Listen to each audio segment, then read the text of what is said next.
Let me show you how to block being added to spam group chats in WhatsApp. Now, open up the WhatsApp app. You can see I'm on an iPhone, but you can do the exact same steps if you're on an Android as well. Now, let's say you were added to a group chat and you didn't necessarily want to be added to that and you don't know the people involved.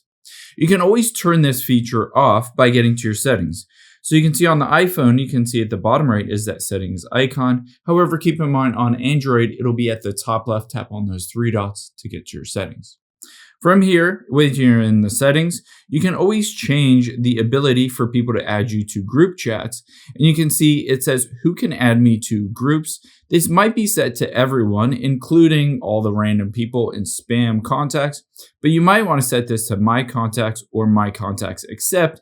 Even if somebody is in your contact, but they keep spamming you with group chats, you can always add them to this list and say my contacts accept that one specific person that keeps annoying you with group chats.